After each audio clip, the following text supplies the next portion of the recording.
من كان يريد العزة كعزتي هم يدعي واكا الله يمويه فلله العزة جميعا عزتها هم هي الله شكو من دي وريزو هيز هي الله عمر رضا ورحمتي إخوائي لبه خليفي مسلمانان يفرمون نحن قوم أعزنا الله بالإسلام إن ابتغينا العزة في غيره أذلنا الله يما قومكين خوا بعزتي كردوين بچي بإسلام أجر لغير إسلام داوي عزت بكين يعني شي لغير إسلام داوي عزت بكين يعني واز الإسلام بينين بو ديمقراسي بو علمانيت بو كومونيست بو شيوعيت بو هر بازكي تر واز لإسلام بيني بو نتو پرستي خاك پرستي پرو آلا پرستي بتماي بعزت بي نكهر بعزت نابي بلكو زليلي جبي چونك الله يقر عزت لغيري أو داوا بكين زليل بين أما لغيري أو بكلي أي بجزئي بلاي قيد شكا بعد ديمقراسي بينين لقل إسلاما بيكو كويان كينو بو جرانوي عزت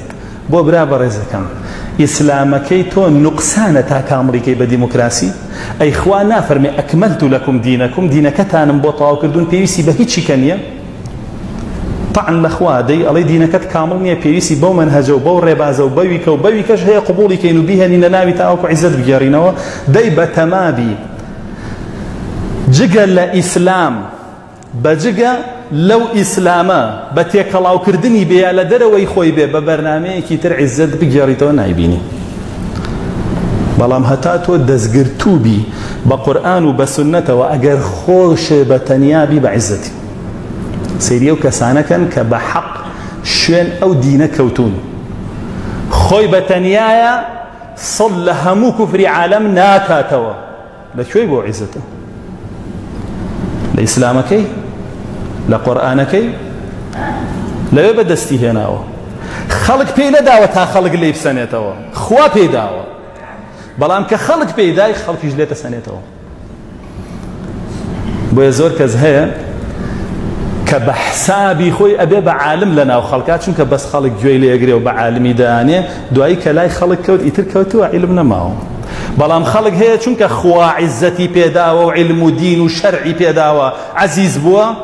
بروتي ليك ليك خاوني عزتي خويتي بامردويش